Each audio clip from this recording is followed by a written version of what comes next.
Bonjour à toutes, bonjour à tous et bienvenue dans l'école du futur. Au programme aujourd'hui, utiliser des aimants pour nettoyer les océans. Eh bien, c'est la solution anti-microplastique développée par un jeune étudiant irlandais. Génération Talent, c'est à suivre.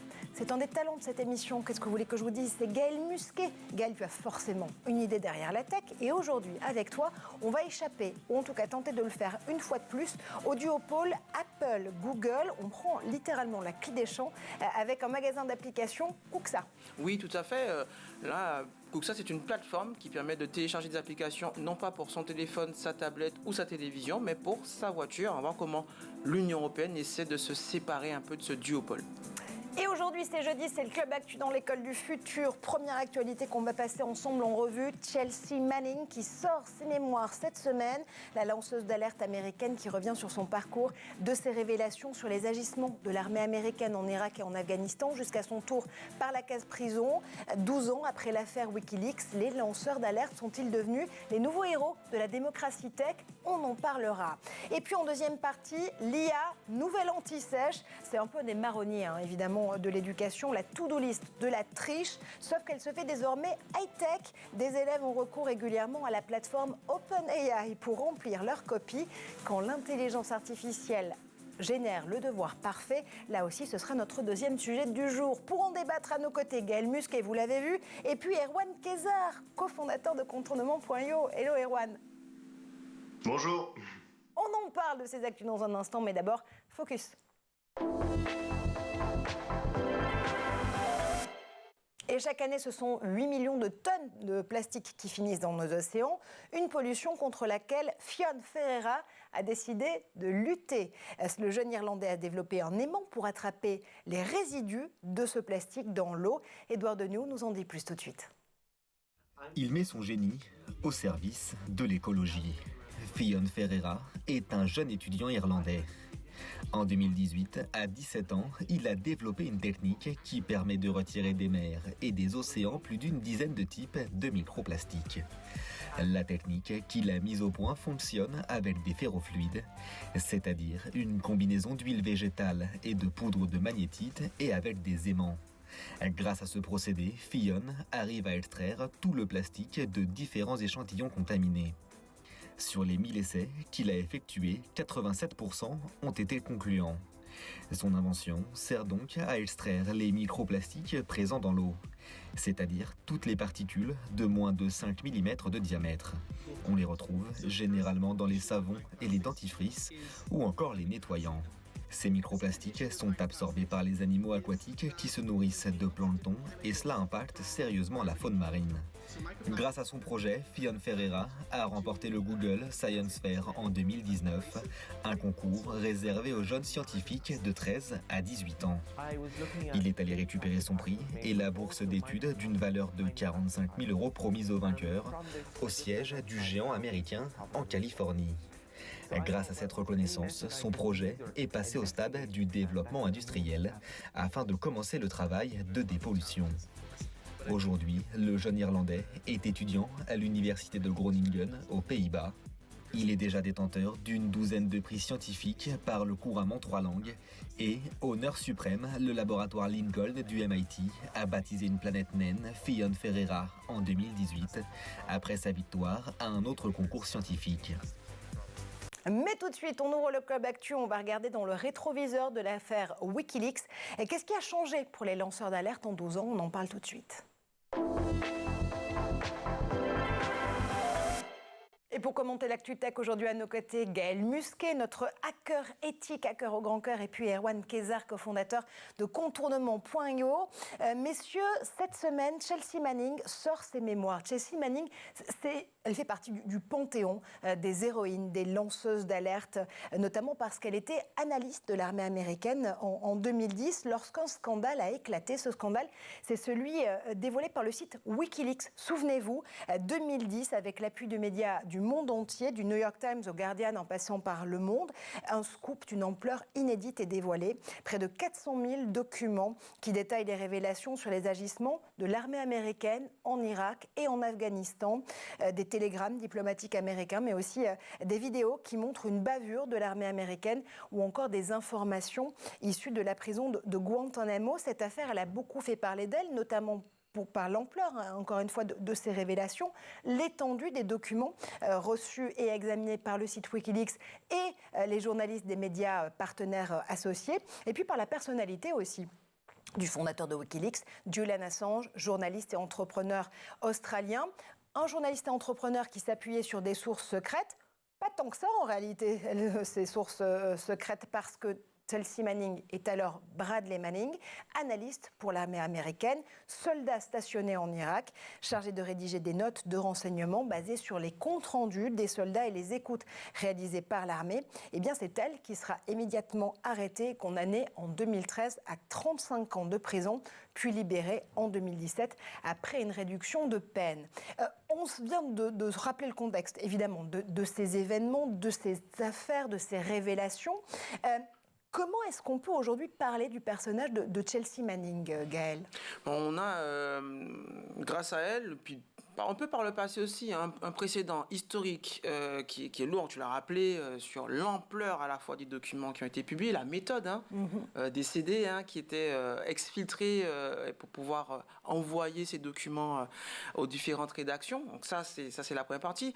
Le titre aussi de ces mémoires, readme.txt, qui parle beaucoup à nous, développeurs, hackers. C'est le fichier qu'on met en général pour marquer le début d'un projet open source ou dans une archive avec un certain nombre de codes. Ce fichier est caractéristique en fait de la vulgarisation que l'on va avoir, en tout cas de l'explication, de la documentation que l'on va apporter sur ce que l'on s'apprête à livrer, à donner, à publier. Donc là, un vrai clin d'œil un peu aux communautés de développeurs et de geeks, de hackers qui ont l'habitude de lire ce type de fichier. Et pour aller encore plus loin, ce précédent-là, il marque aussi une volonté de la moralisation de l'action publique, quelle qu'elle soit.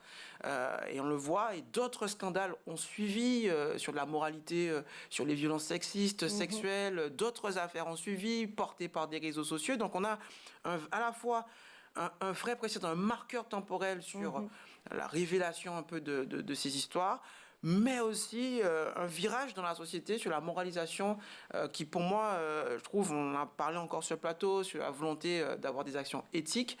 Et donc voilà, j'ai hâte de lire ces mémoires à la fois sur les méthodes et puis un peu l'histoire de la personne, puisque là, on a une histoire qui est en plus incarnée, qui a fait souffrir évidemment cette personne et puis d'autres autour.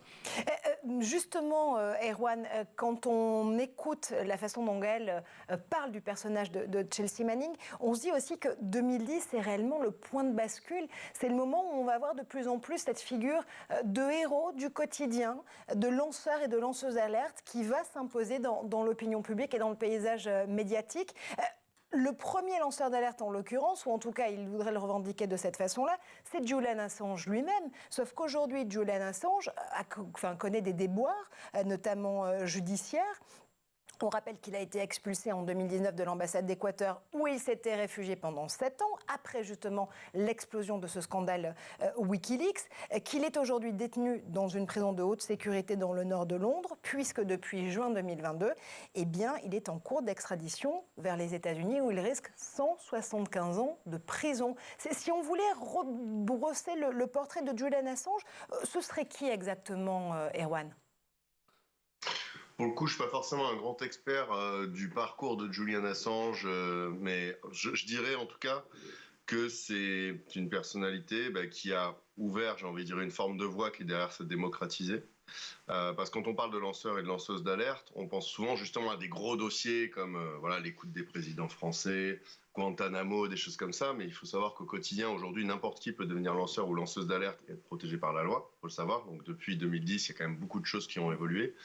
Julian Assange, après, sinon, c'est un entrepreneur, un journaliste, c'est quelqu'un qui a une formation journalistique, il me semble, qui est engagé par définition, et qui,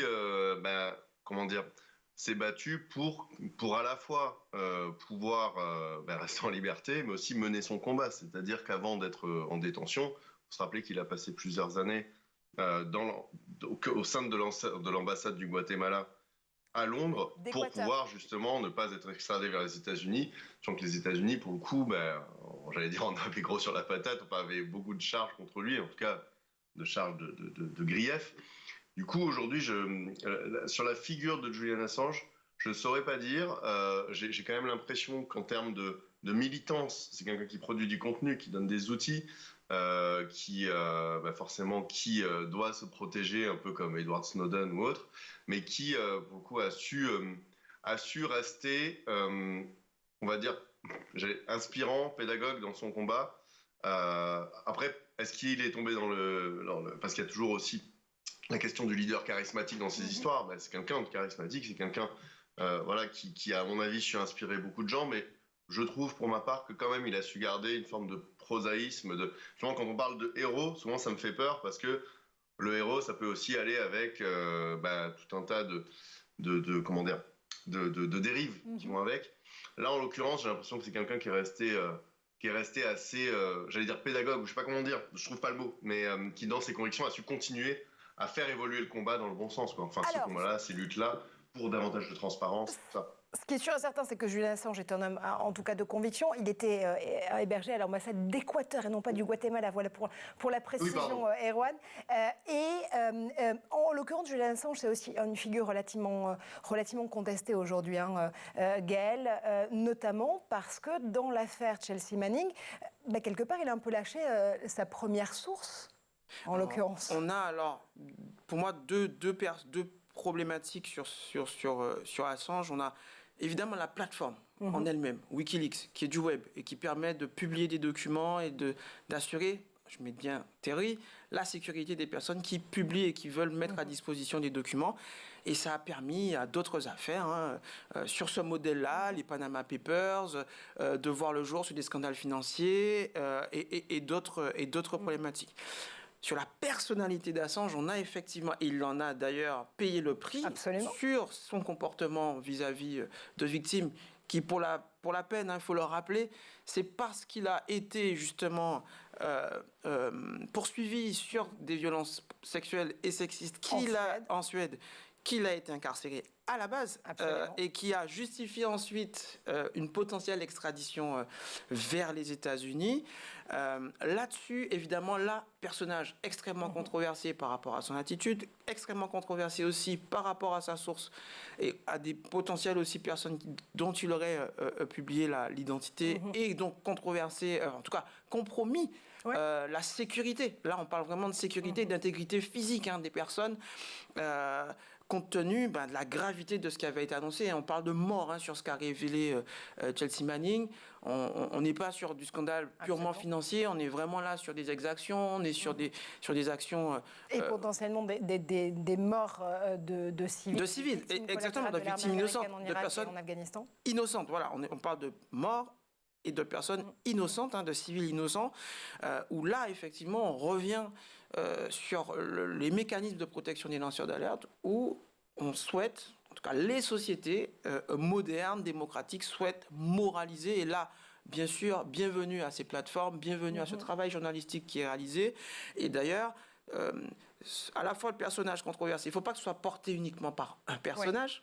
Donc là, c'est la leçon qu'on tire aussi de Wikileaks et de Julian Assange.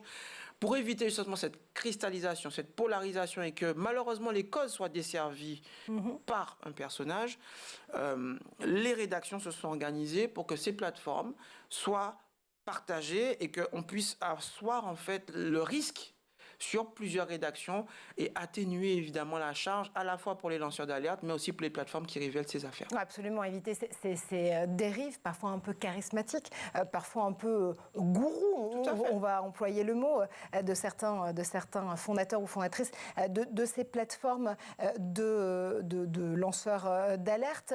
On va notamment signaler que Chelsea Manning est retournée en prison en 2019 pour avoir refusé de collaborer justement dans la procédure judiciaire qui visait Julian Assange aux États-Unis. Elle sera libérée en 2019 pour justement, encore une fois, réduction de peine. En tout cas, on a ces figures depuis du coup le début des années 2010 qui se découpent là aussi, qui se dévoilent. Edward Snowden, l'analyste de la NSA, qui en 2013 fait des révélations massives sur des systèmes d'écoute qui dépassent le pur cadre de la lutte contre le terrorisme ou de risques géopolitiques. Edward Snowden, qui vient justement de se voir attribuer la nationalité russe, puisqu'il était réfugié en Russie depuis 2013, depuis ces révélations. Il y a aussi l'exemple de Frances Haugen dans un autre registre. Frances Haugen, qui est la lanceuse d'alerte de Facebook, rebaptisée Meta dans la foulée, c'était il y a tout juste un an. L'ancienne membre de la cellule d'éthique de Facebook à l'époque, qui révélait les fracassantes informations sur lesquelles son équipe était chargée de veiller à la sécurité des informations pendant la campagne présidentielle de 2020, cellule ensuite démantelée, et puis aussi des informations très importantes sur les productions néfastes de Facebook envers les enfants et les adolescents. Elle, depuis, a lancé Beyond the Screen, une association comme une base de données ouverte pour essayer de montrer comment les géants de la tech manquent parfois, manquent plus que parfois d'ailleurs, à leurs obligations légales et éthiques envers la société. On voit ces grandes figures qui se découpent. On voit aussi des actions très concrètes qui peuvent être prises une fois que le scandale a été révélé.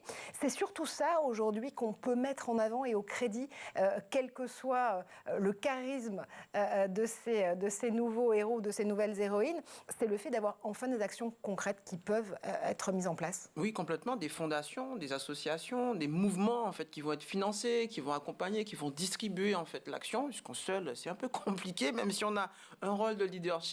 Ce qui arrive régulièrement et souvent un peu sur le modèle du web, c'est la décentralisation en fait de ces actions, c'est leur capacité à se répartir dans le temps et l'espace et pouvoir toucher jusqu'à la cellule familiale, accompagner des familles, accompagner des écoles, accompagner des gouvernements locaux sur la compréhension de ces plateformes numériques, sur les enjeux financiers. Faut se le rappeler, c'est aussi ça qui est la monétisation de l'information qui circule sur ces plateformes. Évidemment, c'est l'enjeu de ces plateformes qui sont devenues puissantes financièrement.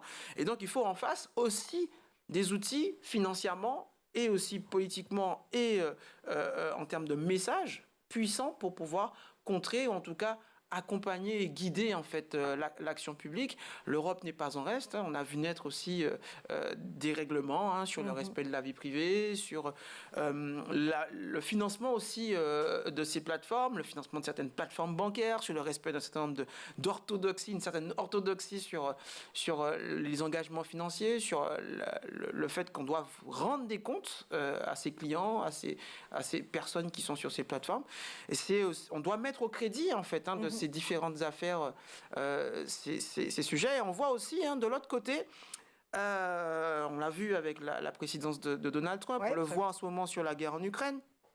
On l'a vu au moment des débats sur la vaccination et sur pas mal de conflits sociaux, que tous les camps s'organisent aussi pour être visibles sur ces plateformes et pouvoir, et de manière parfois abjecte, porter des messages qui sont à l'opposé du respect de la personne, de la vie privée, du genre, etc. Donc, c'est un combat presque sans fin, je dirais, à la fois de personnes qui révèlent et qui montent des organisations, des fondations et des associations, mais aussi un besoin de réguler et aussi d'accompagner le traitement de l'information et la manière dont cette information est accueillie. Guerre de l'information plus que jamais, s'il en est. Erwan, tu en parlais tout à l'heure, en effet, la législation aussi pour protéger ces lanceurs et ces lanceuses d'alerte a beaucoup évolué. On rappelle qu'en 2013, notamment au moment des révélations d'Edward Snowden et aussi le moment où Chelsea Manning a été jugée par un tribunal militaire, l'administration Obama, soyons francs, n'était pas forcément extrêmement sympathique avec les lanceurs d'alerte. Elle avait même une politique plutôt agressive en la matière. Aujourd'hui, aux États-Unis, les lanceurs d'alerte sont mieux encadrés, sont mieux couverts. Ils ont notamment la possibilité d'avoir une rémunération qui se chiffre parfois en millions d'euros en fonction de la procédure et du process qu'ils vont utiliser pour pouvoir dénoncer les faits et apporter les affaires sur la scène publique. Les lanceurs d'alerte, ils peuvent en effet notamment déposer plainte auprès du régulateur boursier quand ils dénoncent des effet et des informations vérifiées sur une entreprise cotée. C'est typiquement la voie qu'avait choisie Frances Haugen pour s'attaquer à Meta. Par contre, certains individus, eux, ont plus de problèmes et mailles à partir avec l'administration américaine. Encore une fois, ça a été le cas d'Edward Snowden ou de Chelsea Manning. Et encore une fois, de Julian Assange qui attend d'être extradé vers les États-Unis. Ça a permis non seulement à l'Europe, mais aussi à la France de pouvoir adapter là aussi sa législation et sa protection envers les lanceurs d'alerte. Il y a une loi qui vient justement d'être mise en vigueur le 1er septembre 2022 en France. Transposition directe de cette directive européenne sur la protection des lanceurs d'alerte. Cette loi s'appelle la loi Wasserman et elle étend justement ces droits de protection pour les lanceurs d'alerte. Aujourd'hui, on peut tous et toutes être lanceur d'alerte et en tout cas on sera beaucoup mieux protégé qu'avant, sachant que on estime que 70% des informations dénoncées par les lanceurs d'alerte viennent d'entreprises et en effet sont sur des motifs notamment et des informations économiques. Erwan, c'est une bonne nouvelle que les lanceurs d'alerte soient mieux protégés, mieux encadrés? Il me semble que oui, après ça dépend comment c'est géré. Après, comme je le dis, c'est pas un sujet dont je suis vraiment expert, je pense que ça s'est vu tout à l'heure. Mais en tout cas, je pense qu'il y a le fait que sur la base, il me semble que quand même, il faut des preuves, il faut qu'il y ait des situations caractérisées, en effet, où il y a eu du harcèlement ou des fraudes économiques ou autres. Et à partir de là, il me semble que la loi te permet... Bon, déjà, de signaler sur servicepublic.fr, par exemple, un formulaire qui permet à chacun de faire des signalements. Et derrière, même si parfois tu enfreins un petit peu la légalité, par exemple, pour aller chercher des preuves sur un ordinateur, il me semble que là, les lanceurs et les lanceuses d'alerte peuvent être couverts ou couvertes. Mais de mon point de vue, si on ne prend pas tout pour argent comptant, évidemment, parce que derrière, il faut caractériser les situations, parce que sinon tout le monde peut dénoncer tout le monde et il peut y avoir aussi des intérêts parfois derrière des lancements d'alerte.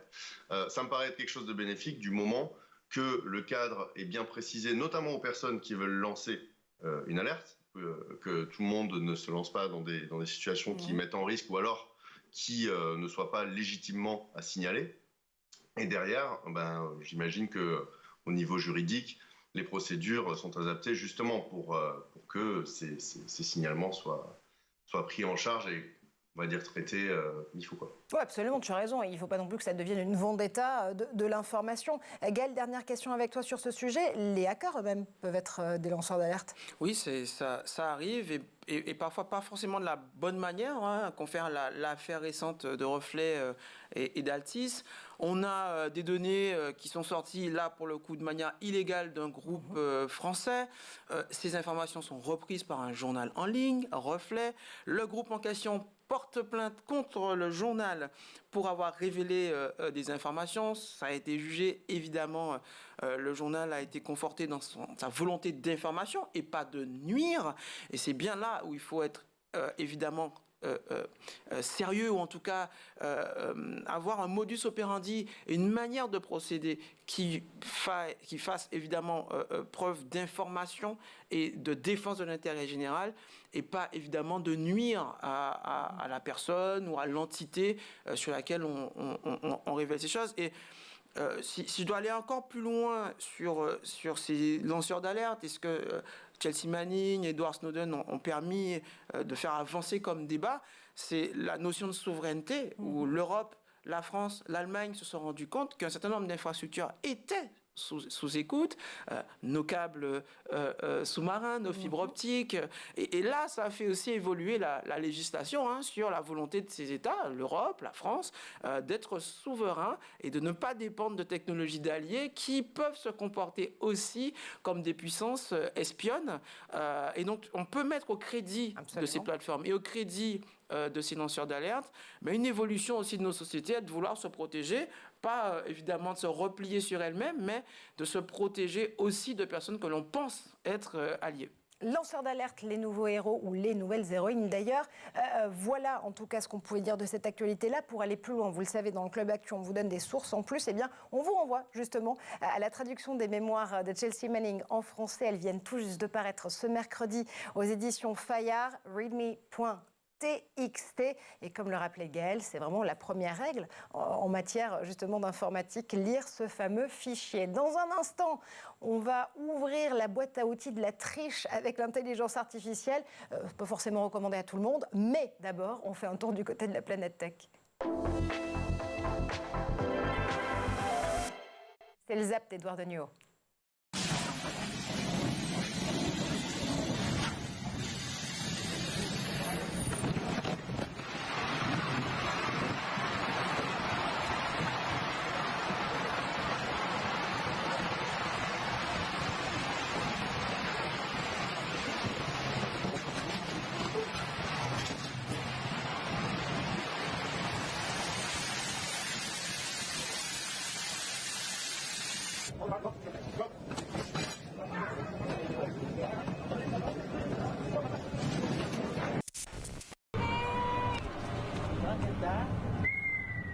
يا ويلي لك ولا واحدة يا ويلي يا ويلي يا سلام. That's insane. Oh my god. Oh my god, look. Look at the building. العجائب.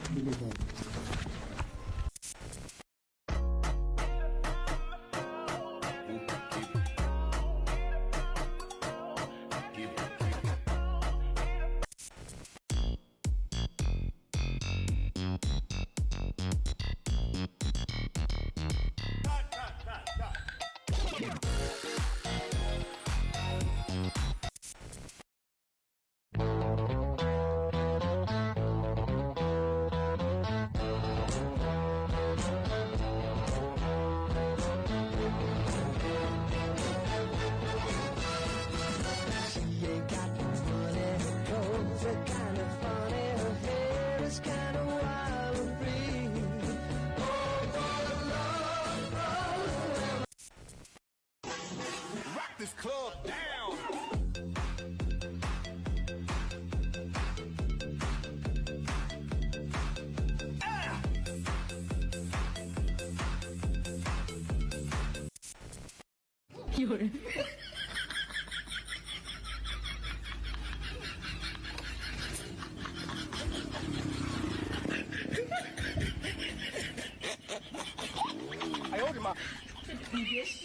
Et on est de retour sur le plateau de l'École du Futur, toujours en compagnie de Gaël Musquet. Je ne sais pas pourquoi je découpe autant Gaël Musquet, mais c'est parce qu'on t'aime, Gaël, tout simplement. Il y a le tréma, tu te forces à... Alors, je ne vais peut-être pas découper Erwan Kézard de la même façon, parce qu'il n'y a pas de tréma, dis donc, Erwan. Par contre, il y a un point entre contournement et IO, puisque c'est la boîte de no-code que tu as cofondée. On va reprendre notre débat d'actu dans un instant, mais d'abord, Gaël, chronique avec toi. Et on parle, tiens, d'une plateforme qui a un très joli nom, Kuxa. Kuxa, tout à fait. Notre environnement numérique est parsemé d'applications, de plateformes d'applications. Donc, on a nos téléphones, nos tablettes, nos lecteurs MP3, nos montres qui aujourd'hui se connectent régulièrement à ces plateformes, même des télévisions.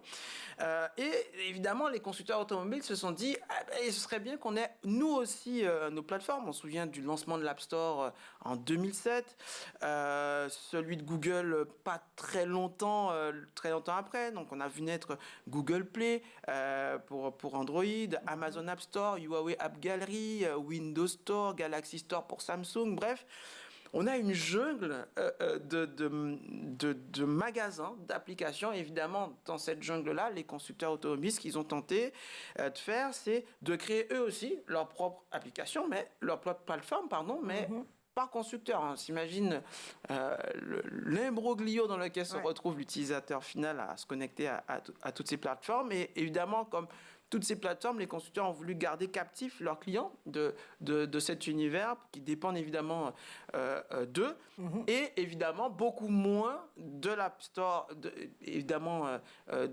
d'Apple ou d'Android, mais aussi de CarPlay et d'Android Auto qui ont vu le jour en 2014 et 2015 et qui permettent de garder captifs évidemment dans le prolongement du téléphone les différents conducteurs sur leur voiture. Oui, ça a été un vrai enjeu pour la plupart des constructeurs automobiles, alors qu'on est encore une fois pour quelques jours dans le mondial de l'auto ici à Paris.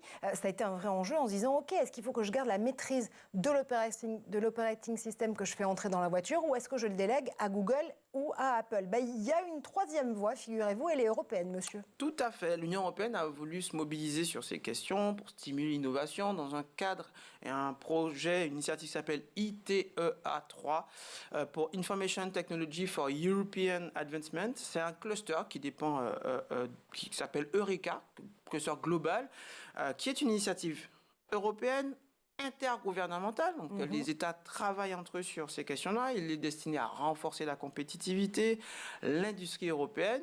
Et ce projet, initialement, il s'appelait Abstacle. Donc, il donnera naissance ensuite à Kuxa, qui est un petit bol en Laponie, un tout petit bol en bois qui est utilisé. D'accord. Vous faites super bien le petit bol en bois. Vraiment, je tenais à vous le dire, Gaël. Je vous vois même pour l'occasion. Et donc, l'idée, cette métaphore en fait du recueil d'applications, le projet a été tout de suite soutenu par Bosch et ensuite hébergé par la fondation Eclipse, qui est dérivé d'IBM, qu'on retrouve encore ces grandes sociétés qui financent aussi l'open source. Et la fondation Eclipse aujourd'hui, c'est un peu la fondation de référence de l'IoT, d'Internet des objets, open source. Et c'est un peu le rôle qu'a joué au début la fondation Linux pour les systèmes d'exploitation, puis la fondation Mozilla pour le web avec Firefox notamment, mais pas que, Thunderbird. Et c'est très important en fait qu'on ait des fondations comme celle-là qui soutiennent et promeuvent l'intérêt général. Et alors justement, une fois qu'on est sur Kuxa, une fois qu'on se dit tiens, on va employer cette troisième voie open source et européenne, comment est-ce que je peux l'interopérer, l'articuler avec des plateformes existantes? Parce qu'il y a quand même dans la plupart des voitures, encore une fois, CarPlay, Android Auto qui vont fonctionner de façon opérationnelle. Complètement. On a ces deux plateformes qui sont majoritaires. Le premier objectif de Kuxa, ça va être d'aider les constructeurs qui construisent les voitures et les véhicules, mais aussi les équipementiers, de mutualiser et d'économiser des lignes de code. On parle de millions de lignes de code et quand on voit les systèmes d'exploitation actuellement utilisés, iOS, Android, Windows, etc., on a déjà des millions de lignes de code qui sont partagées sur des plateformes qui, a priori, sont concurrentes. On n'a qu'à consulter les sites open source de Google, d'Apple, d'Amazon et de Microsoft. Toutes ces entreprises, toutes ces grandes entreprises ont compris l'intérêt qu'il y a à utiliser ces logiciels libres et de ne pas réinventer la roue. Pour les véhicules, on est dans une situation où on a plus de 200 millions de lignes de code qui n'ont rien en commun entre deux équipementiers ou deux constructeurs. Donc on voit déjà l'intérêt qu'il y a à ne pas facturer des millions d'heures de code et d'ingénieurs, d'ingénierie, à réinventer à chaque fois. Et Kuxa, ça va être ça. Ça va être déjà de faire une couche d'abstraction entre le matériel et les données générées par les véhicules, permettre aussi aux développeurs de se concentrer sur l'idée et pas sur le moyen d'y arriver, et d'aider aussi évidemment à tout ce monde, donc les développeurs, les équipementiers, les constructeurs, les utilisateurs finaux, à utiliser correctement leur voiture, leurs différents systèmes dans les véhicules, parce qu'il n'y a pas que les voitures, il y a aussi des avions, il y a aussi des trains dans lesquels on retrouve ces différents systèmes. Et donc, on va avoir un vrai socle commun qui permettra évidemment d'économiser de l'argent et du temps et des bugs, parce que chaque million de lignes de code, évidemment, vient avec son lot de failles, son lot de failles de sécurité.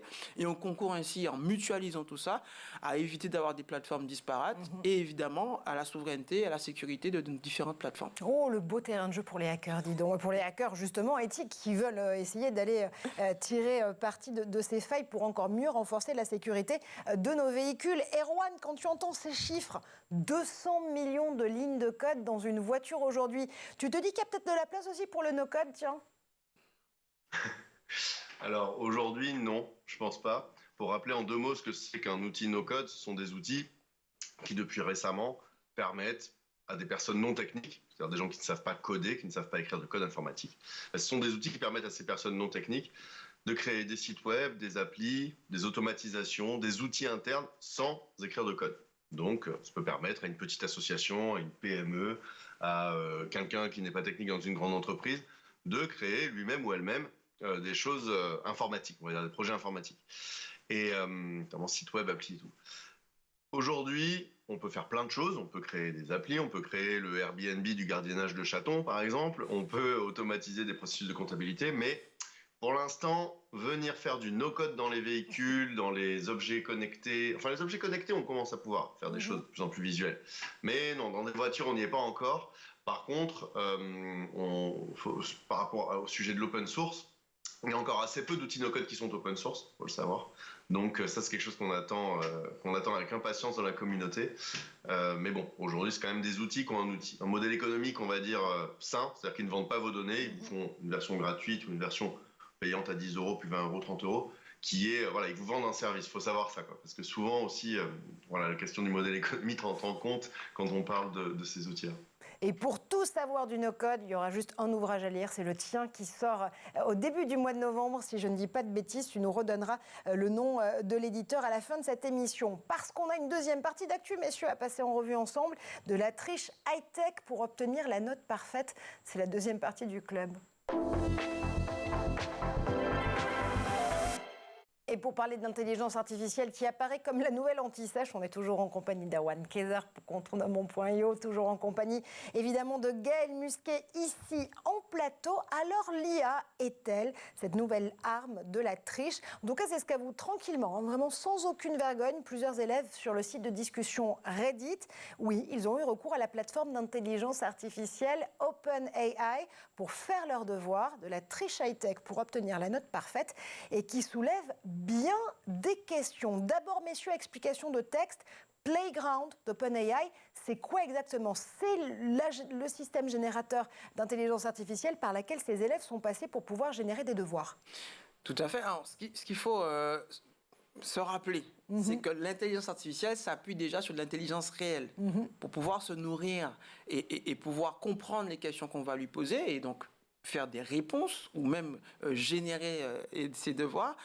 Il faut des dizaines, des milliers, des dizaines de milliers, voire des millions de textes à apprendre et qui vont servir de base d'apprentissage à cette intelligence artificielle. Ce n'est qu'à partir de là que ces plateformes vont devenir performantes. Elles seront d'autant plus performantes qu'elles auront des textes divers, variés, dans d'autres langues même, sur l'analyse du langage, etc.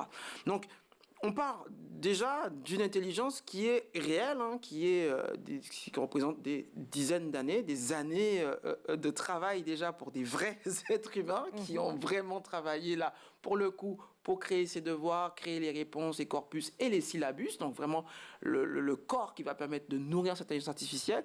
Et je ne vais pas dire que ce n'est que justice, qu'à la fin, ces élèves puissent récupérer ces réponses à ces devoirs, mais c'est aussi, et je l'ai vécu avec mes enfants, qui depuis près de 5-6 ans utilisent effectivement ces assistants vocaux pour répondre ou faire leurs devoirs. C'est impressionnant, hein, nous, en tant que parents, de voir ces jeunes enfants s'adapter à ces nouveaux modes d'apprentissage. Mais pour moi, en tout cas, c'est mon avis pour l'avoir vu, de mes yeux vus en tant que papa, une nouvelle manière aussi pour ces enfants de trouver les réponses à des questions qu'on leur pose et de nouvelles manières d'apprendre. Erwan, Playground d'OpenAI, cette partie de la plateforme en tout cas, on rappelle qu'OpenAI, c'est notamment une des entreprises d'Elon Musk par ailleurs, c'est une plateforme d'apprentissage d'intelligence artificielle où beaucoup de chercheurs vont justement tester leurs outils et tester justement des modèles à pouvoir développer avec l'intelligence artificielle. Sauf que ce que nous disent les élèves, notamment sur Reddit, c'est que pour eux, c'est hyper pratique. Ils arrivent à générer des rédactions et des devoirs en 20 minutes grâce à l'intelligence artificielle contre 2 heures s'ils devaient les faire de leur blanche main. C'est une optimisation du temps de travail, quelque part, ça ?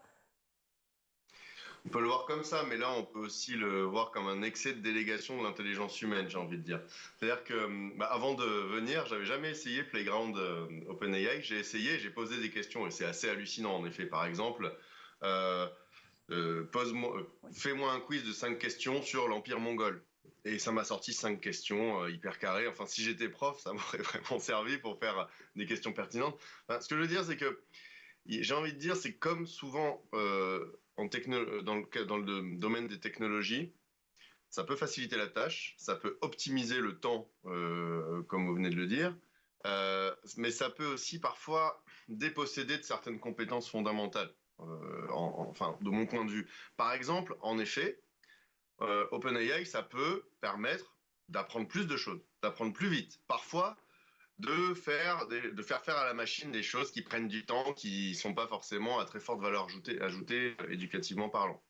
Mais à la fois, ça t'évite de chercher l'info, de bien formaliser les phrases, de déguiser ton esprit critique pour jauger la qualité de telle ou telle façon de poser les choses.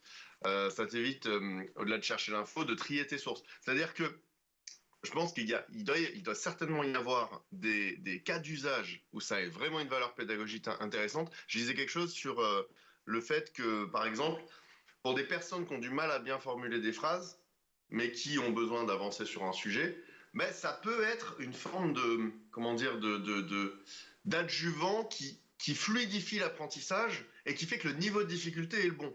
Ouais.